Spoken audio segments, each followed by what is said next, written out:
45 of Lucretius Today. I'm your host Cassius, and together with my panelists from the EpicureanFriends.com forum, we'll walk you through the 6 books of Lucretius's poem, and we'll discuss how Epicurean philosophy can apply to you today. Be aware that none of us are professional philosophers, and everyone here is a self-taught Epicurean.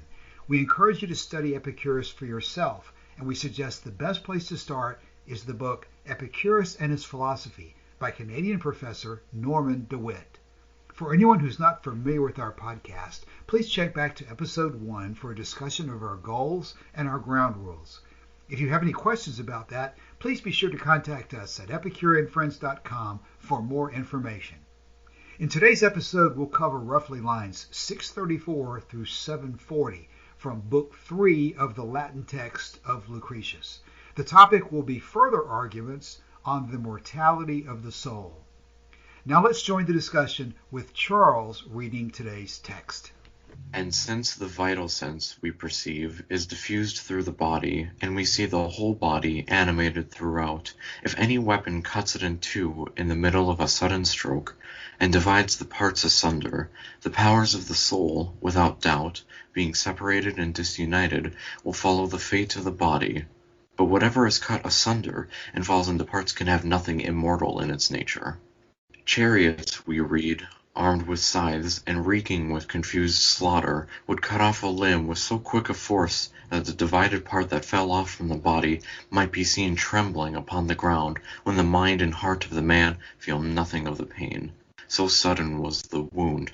His whole soul is so taken up with the heat of action that he pursues the fight and the intended slaughter with the remainder of his body. Nor does he imagine that the wheels and mangling hooks have torn off among the horses his left hand, or that he has lost his shield. Another knows nothing that his right hand is lopped off as he scales the wall and presses eagerly forward. Another attempts to rise with one leg, while the dying foot moves the toes as it lies by him upon the ground, and the head cut off, the trunk yet warm, and the heaving preserves the same fierce look in the face, and keeps the eyes open till it has lost all remains of the soul within it. And so divide with a sword, if you please, into many parts the tail of a long snake, threatening and brandishing his tongue. You'll see every divided part wiggling with the fresh wound and staining the ground with blood. You'll perceive the serpent turning his head about to find his divided body and bite it with his teeth, from the anguish of the pain he suffers. Shall we say that a proper soul belongs severally to all these parts?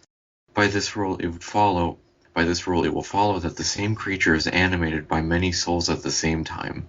'Tis plain, therefore, that the soul before was one, and diffused through the whole body, is divided, and consequently they are both mortal, because they are both equally divided into many parts. Further, if the nature of the soul be immortal, and is infused into the body when a child is born, why do we remember nothing of the life we led before, nor retain any traces of things done long ago? For if the power of the soul be so utterly changed that all recollection of past actions is entirely gone, this kind of oblivion is, I think, not far removed from death itself. We must needs allow, therefore, that the soul that was before utterly perished, and that which now is, was newly created. But when the body is completely formed, when we are born, and enter within the door of life, if then the vital power of the soul were infused, it would have nothing to do to grow up together with the body and the limbs, and be united with the very blood. But, as it were in a cage, it would live entire of itself, and so diffuse the faculties of sense all through the body. Again then, and again it must be said that the soul is neither without beginning, nor exempt from the laws of death. For we cannot conceive that the soul, were it infused from without into the body, could be so nicely and closely united to the several parts of it, as the thing itself evidently proves she is. She is indeed so diffused through the veins, the bowels, the nerves, and bones, that even the teeth are not without sense. This appears from the acute pain we feel from the chillness of cold water, or the grinding of a rough stone when we eat. The soul, therefore, being so closely connected with the several parts, cannot be supposed to depart whole, or deliver herself entire from the bones and nerves and joints into the body. But if you think the soul is infused from without, and so spread over all the limbs, she is for this reason still more liable to perish with the body. For a thing that flows through so many passages is dissolved, and therefore dies, for she must be thus divided through all the pores. And as the food, when it is distributed through the members and the limbs, loses its first form, and takes up another quite different, so the soul, though it enters whole and fresh into the body, yet, in passing through, its parts are dissolved, because the particles of the soul which now rules and governs the body is produced from that which perished, and was dissolved in passing through into the limbs. The nature of the soul, therefore, is neither without beginning, nor free from death and dissolution. Besides, in a dead body some particles of the soul remain, or they do not. If they do remain and abide in it, you can by no means properly say she is immortal, because she withdrew with her seeds divided, and with some of them left behind. But if she retired from the body with all her parts whole, how comes the carcass to breed so many worms in the corrupted bowels? And whence do such abundance of creatures without bones and blood swarm over the bloated limbs?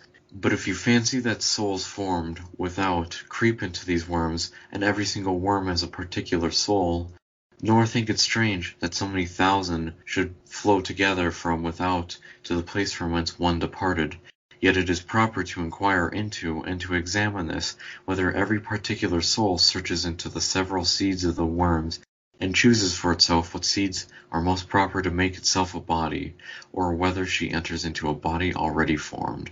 But there is no reason to be given why she should build a dwelling for herself and go through such fatigue, especially since, disentangled from matter, she cannot be tormented with diseases, with cold and hunger. For body only can labor under these calamities, and the soul suffers many such distresses only by her conjunction with it. But allow it inconvenient for souls to fashion out bodies for themselves to dwell, yet there is no way possible for them to do this. They do not therefore make up bodies and limbs for themselves, nor are they infused into bodies ready-made, for they could not be so nicely united as to inform every part of the body, nor could the vital motions be mutually carried on between them. Okay, thank you for reading that, Charles. In today's episode, we're going to be missing Elaine, so it's going to be Charles and Martin and I as we go through this section, which is largely a continuation of the argument we saw in the last episode or two. Additional arguments why the mind or the soul cannot survive outside of the body after death. So we have another 100 lines or so of text today, and probably the best way to attack it is just to start with what we have as our first paragraph, which is the opening discussion, the opening gory discussion of examples from wartime when arms and legs get cut off during the war, and you find soldiers who do not immediately realize that they've lost those members, and they even tremble even after cut off. And of course, maybe a more not appetizing, but a more common example might be that of cutting a serpent into parts and noting what happens when that occurs. So that's what the first passage is about. So let's talk about that for just a minute to see what we can get out of that. Probably the serpent example may be the clearest, that when you cut a snake into several parts, you'll find that each part continues to wiggle at least for a while. And what does that indicate? That something is causing it to wiggle, that whether you're talking about mind or soul or nervous system or whatever, it apparently is infused through the separate parts separately. And the argument is that if something can be separated like that, then whatever it was before, it's not some kind of a single immortal substance that cannot be changed, because it obviously has been changed by being divided. Martin, any thoughts on that part yet? No, I mean, you exactly formulated it completely. I mean, I would have used different words, but I would have said the same thing. So no difference on that one from me. Mm-hmm. Yeah, since it is divided, it can't be that one immortal substance. Or so that was a nice summary. Yeah, it seems like every episode I'm going to come back to that point. It's not really a clinical argument. You haven't really identified what this substance is, or just decided whether it's electrical or divine fire or anything else. But you're making sort of a high-level logical observation and deduction that whatever it was If you can divide it up, anything that can be divided is not the same as it was before. And if you're suggesting that something to be immortal has to be unchangeable, then whatever you've done here, at the very least, you've got some kind of a change involved.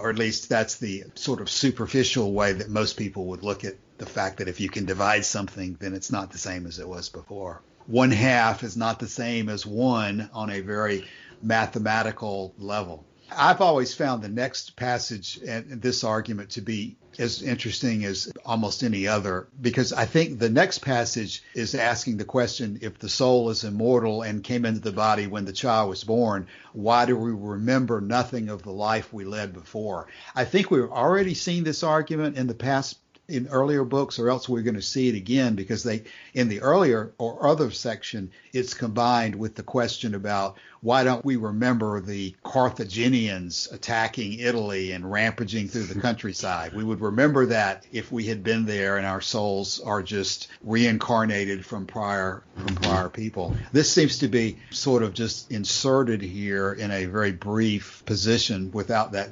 detail, but it's probably one of the arguments that sticks out in the philosophy, that it rejects pre-existence of the soul. How do we then address some claims from some kinds of religions who claim something that by, for example, meditations, sometimes Buddhists can recollect what previous incarnations had lived, some of the lives before? And you don't have to be Buddhist to do that, because people in the United States of even just simply sort of spiritualist viewpoints will have, what do you call those, seances to communicate with the dead. And they'll talk about past lives that you can reawaken from yourself. What were you doing in a past life is kind of a common argument. Charles, you were about to say something. What do you think about that? Well, I was actually going to talk about Plato's idea of recollection. Well, before you go into that, because that may be separate, but it's very important. We ought to talk about it, especially if you know more about it than I do. But how do we meet Martin's observation that some people say that they do remember their past lives? I guess that's something that each individual has to decide for themselves how credible that is. Even a famous World War II general from the US who was then claiming to reincarnation of past soldiers. So I'm not sure whether this is made up in the movie about this general. But for example, when he is in North Africa facing off Rommel or his Rommel's successor, then the first thing he does, he then, instead of looking at the recent battlefield, he goes to the site of Carthago. And then seems to remember how he was a soldier losing on the Carthago side at that time. You're talking about Patton, I believe. I believe that's Yes, Patton's a very interesting soldier that I have not really read nearly as much about. But yes, I do believe I've read that about Patton, but unfortunately, I don't know much more about it. And Charles, do you know anything about that? Are we talking about George Patton? Yes, indeed. George Patton, the tank commander. No. Yeah, that may appear in the movie as well, Martin, but I know that in some of the biographers will talk about it. I definitely know. I've seen it in the movie, and I found it quite interesting. And so I don't want to know, it's an invention of the movie, or was it really his... No, I'm pretty confident that was not just put in the movie for the sake of the movie. I'm pretty sure there's documentation. He wrote letters to his wife and so forth. There's lots of things about Patton that are very controversial, and I know I've read that myself about him, but I don't know, unfortunately, much more. I remember something in the book about how he says he read Rommel's book, didn't he, or something? But it was more than that. You're right. It's a past life thing that he was talking about as well. And of course, there's many American well-known people who talk about past life theory all the time. There's one that is a well-known American, whatever you want to call him, by the name of Edgar Cayce. People who've heard of Edgar Cayce will know that he specialized in reading people's past lives and telling them what they were in a former century. And a lot of people put a lot of stock in that stuff. But that would be probably one of those examples of sort of a religious contention that you have no ability to prove. Here it is. Charles? I'm just here on Wikipedia. Patton was a staunch fatalist and believed in reincarnation. He believed that he might have been a military leader killed in action in Napoleon's army or a Roman legionary in a previous life. Yeah, the Roman legionary would be the Carthaginian aspect. I mean, clearly reincarnation has a long history in even Western thought, not just in the Eastern Buddhist traditions, but there were Christian reincarnationists, if I remember correctly. There was a period of time I was reading into all that, and some people come at that from the point of view that there has to be some kind of if there's justice in life, one of the ways to get justice would be that one person in a prior life is karma, the whole issue of karma. Yeah, I was gonna say that's karma. But this is not backed by the Bible. So I didn't find any reference to that in the Bible, and what is referencing there, the karma goes to the offspring. Huh? So no, I wouldn't call you wrong, but there is a reference in the Bible that these people talk about. I've read enough about this that I've heard this. There is an episode in the New Testament where the disciples are talking to Jesus, and I don't know if it's Peter or someone else, but there's an episode where they come across a blind man, and the question from the disciples is asked of Jesus. They ask the question, who is it who sinned, this man or his father? I'm getting that wrong. But who sinned, this man or his father, that he was born blind?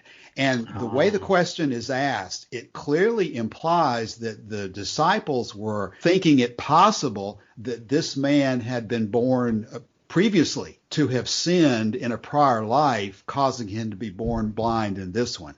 And Jesus doesn't, if I remember correctly, the argument these people make, Jesus doesn't really answer the question directly, but he does not immediately say, no, of course he didn't sin in a prior life because prior lives don't happen. Jesus's answer basically ignores that question, which leads these people to argue that Jesus himself accepted the possibility that it could have been this man in a prior life. And so I don't know what section, chapter, or anything that's in, but I know that is a common theme of the reincarnationists who want to point to the Bible. So I don't, again, Martin, I don't mean to say you're wrong there because I know there's nothing specific about it, but that particular question and answer is used by the reincarnationists. Apparently there were in the early church certain of the church fathers who did believe in reincarnation. I think I remember Origen or somebody like that I have read to have been an advocate of reincarnation as a means of, maybe to some extent as a means of addressing that issue of how could God be so unjust to people, and to say that he evens it out through multiple lives. But it's certainly not a major part of the Western tradition in the church. Yeah, but it's in contradiction to the Old Testament, because there's even this saying, I'm not sure whether I get it correctly together. So the fathers ate grapes and the grandchildren get toothache or something like that. Huh? So in the ancient Jewish tradition, as it's written up in the Old Testament, it is clearly stated that it's the sins of the forefathers who determine the fate. The sins of the fathers visited on the sons or whatever. Yeah. And clearly, I guess I've read that people would say that goes on too, but doesn't necessarily. But is that but affecting your direct lineage isn't quite the same as you in another life, because it's not. I mean, it's inherited, but it's not the same soul. Otherwise, it would affect completely different people. What you've raised, Martin, certainly would be part of the argument about whether it can be reconciled with Christianity or not. But I know there are people who argue that you can reconcile reincarnation with Christianity. And of course, is it the Pythagoreans, Charles, or certainly there were other Greek, and of course you were, Charles, going to make the point about Plato's recollection, so we need to get back to that. But I certainly think that there were Greek philosophers who believed in reincarnation as well, and it may be the Pythagoreans, but I'm not sure. Or maybe Plato himself is held to be a reincarnationist, since given his theory of recollection. The theory of recollection seems to be reincarnation in a sense. But in the midst of all this discussion of cutting up snakes and toes and so forth, this is a good break from that because it's a reminder that he was facing people who make many of the same contentions that we run into today and thought it important to deal with them. And of course, you could also start talking about Nietzsche's eternal recurrence as well in this. I guess this would pretty much apply to that argument as well, that even if the eternal return, which is also mentioned in earlier Lucretius, even if the atoms do reassemble themselves into the same position, as long as you just simply don't remember it, it might as well be a totally new soul. But Charles, did you want to talk more specifically about Plato's recollection? It is hard because there's a lot of debate about whether or not Plato meant it as allegory. You can say that about a lot of Plato's material. Yeah, you really can. I'm reading about it right now, and I'm just identifying a common trend. And it's, the trend, I guess, which I think now is more important, is that between Plato, Pythagoras, even a lot of religions, it's this belief that the soul is either trapped in the body or held down by the body. Yeah, mind-body dualism. Mm-hmm. Let's see. According to Plato, prior to the soul being trapped in the body, it knew everything. Okay, that's an angle that I was not familiar with. That doesn't necessarily imply that it had a prior human life. It sounds like that implies some kind of prior existence in another dimension in which it had contact with all sorts of other information. The world of forms. Okay, that's the deal then. You could have a Platonic situation where the soul just existed once, but in the world of forms, and that's what it's recalling in the current life. That wouldn't be reincarnation. No, I mean, this does deviate a bit from reincarnation. I'm just trying to form my thoughts together on it. Charles, while you're doing that, the other word that goes along with reincarnation is transmigration, which I think is intended to apply to the people who think that the soul goes from cows to animals and, up the chain as part of its... Yes, that is what I was thinking of. That the soul itself, being in its eternal nature, or supposedly, that it simply moves on after death. And that... I mean, it's a part of reincarnation, but that idea that the soul existed beforehand... I think that's what Lucretius is really trying to get at. Well, if you come up with something more specific, just jump in again. Yeah. We can continue talking. We got 3 more paragraphs for the day's episode to talk about here. The next passage is going back to the issue that if the soul was completely formed when it entered the body, then that's kind of inconsistent with its diffusing through the veins and somehow diffusing through the organs and the rest of the body, even the teeth have sense itself, with the argument there being, analogizing it to food. You eat food and then your body basically breaks it down and distributes it throughout the rest of the body. It's not really appropriate to think that the chicken that you ate is the same chicken. The same chicken you put in your mouth is not the same as the chemicals that end up in the cells of your body. And the that chicken change, atoms. Yes, the chicken atoms are not the same as the chicken itself. And if the soul is doing that same kind of thing, if the soul is entering the body and then dividing itself up among all the pores of the body, then that soul is so changed as to be just a very different thing at that point, which is another argument as to why it's not the same as it was before, and therefore would not be reasonably free from death itself if it's doing the same thing that the food is. It wouldn't be eternal in that case. Martin, any comment on that one? No. Okay, and then the next passage it's always kind of, I don't want to say I get queasy, but it's always kind of funny when they start talking about the worms and so forth eating the body. And that's this next one, which I think is trying to say that the worms are somehow eating the body and eating the atoms of the soul, and that therefore every single worm is eating part of the soul. I'm not really sure exactly what to make of that particular argument. Charles, do you? Yeah, it was, I had, when I read it out loud, it was the second time I read it, I still had to, process it, because immediately he's unsure of his argument. I don't know how unsure he is, but he's unclear to me. But go ahead, Martin. He sees several options. What may be the case?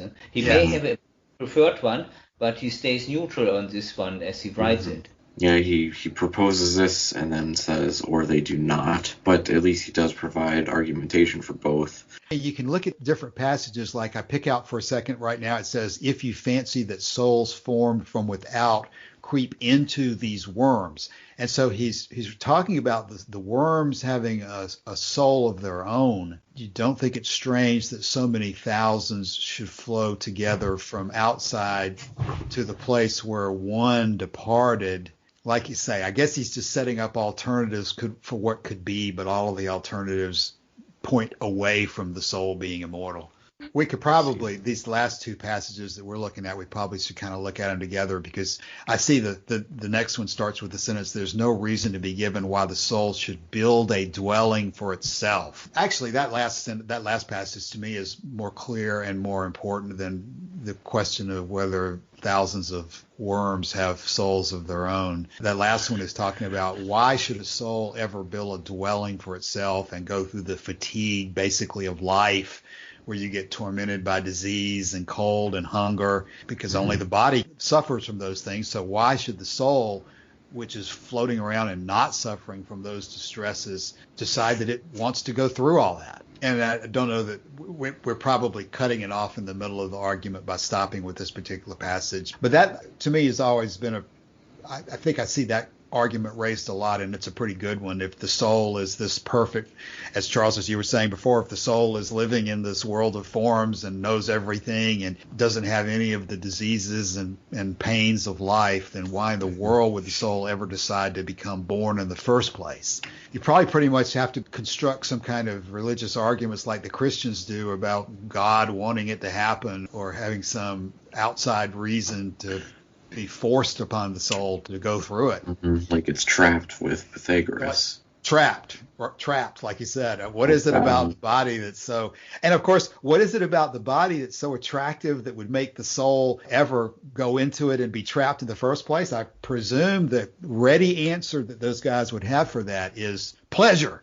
Pleasure is the sweet honey trap that causes all these pains. And if you could once divorce yourself from pleasure, then you can free yourself from the body and free yourself back to the blessed existence you had before your mind was sullied by contact with the body. And of course, I hope my tone of voice conveys what I think about that argument. But I think that's pretty much the issue that's involved in that argument, why the argument is a good one, or why the argument is an important one. Because you pretty much have to convince yourself that being combined with the body is a terrible thing, and something that is a misfortune. It would be better never to have been born, to get back to that pristine condition you were, with the soul floating around in the air, communing with the angels.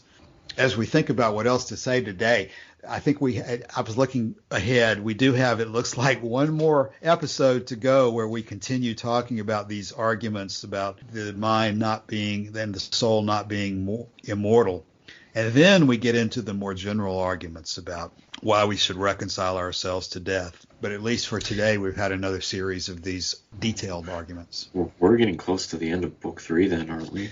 Yeah, we're around line 700, and book 3 has 1,090 lines. So we're maybe 2/3 of the way, just about. But like I say, the last part of book 3 is very well known and famous for its very general arguments about why death is not to be feared. And those arguments are all, I think, extremely interesting and ought to give a lot of food for thought and discussion as we go through those. What we've been doing gives us the clinical and physical basis for the argument, but the rest of the book is the kind of thing that you would read. That I don't have a lot of plans for my funeral when I die, but it's the kind of thing you would consider reading at someone's funeral and so forth. Charles, do you have more specific comment? Because maybe I should turn to asking us to close for the week. I know we're still kind of a bad time for Martin over there with the time zone. I mean, like, there wasn't, Lucretius presented some arguments and then promptly and swiftly gave some explanations for them. And like you said in that summary in the beginning, is just the natural yet large logical conclusion to arrive at, and we understand the logic behind it. So it's, aside from like the worms part, yeah, I can't think of anything else really. Seems like whenever they start talking about worms, that's one of the areas where they end up with what we would today probably consider a less convincing argument, because I relate that to the issue of when they talk about the rain falling into the ground and worms springing up as if they came up really mysteriously, when we would not think that's very mysterious. And I guess the maggots or whatever we're talking about here that get involved in dead bodies are also. Why don't we talk about that? That's where do maggots that infest a dead body come from? Do they float through the air as are they already within the body, or? It's probably what he was wondering about. Yeah. Martin, do you know the answer to that? Yeah, well, of course, flies will deposit them on the body. Flies, of course, yes. But what about when you encase a body into I'm not sure I'll leave this in or not, but what if you encase a body in a coffin? Where do the maggots come from then? No, then it's not. Then the earthworms, they will cut through. They will eventually make it to the rotten wood, and then eat the body. No? Oh, okay. But it depends also. Actually, in some soils in Germany, they somehow got exhausted. So what happened is that the bodies just form into, I don't know the right English word for it. It is something like the fat wax types of corpses. So that means when they are dug out again to make place on the cemetery, then there are still whole bodies left. So it's a kind of waxy state. Okay, but it is true also, correct, that just like you give cats and dogs worm pills, it is true, correct, that different types of parasites do live within your body all the time, and I guess they can continue on eating the rest of the body after death, right? Is that but part of the picture? Normally we nowadays don't have worms inside our body. And I think those worms which we have as parasites possibly inside, they will die also eventually, and not live on the corpse. So because they live in a different way, so that there are different worms and different from the maggots from insects deposited there. Well, I knew we'd be symbiotic, wouldn't it? How do you mean, Charles? Like they depend on us and we depend on them. Like for their abilities, and I'm probably thinking of something else here, like microbiomes, but that's not. Yeah, the bacteria. So some of the bacteria we have inside, they may then take part in the decomposition, but that is then not maggots or worms.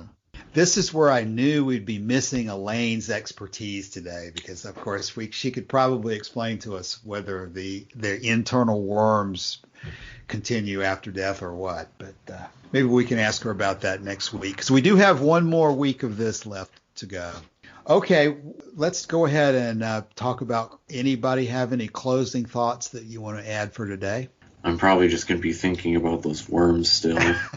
I think that apparently the Epicureans were thinking regularly about those worms too, because they come up regularly in the text, it seems like. Martin, do you have any closing thoughts for today? No further comment.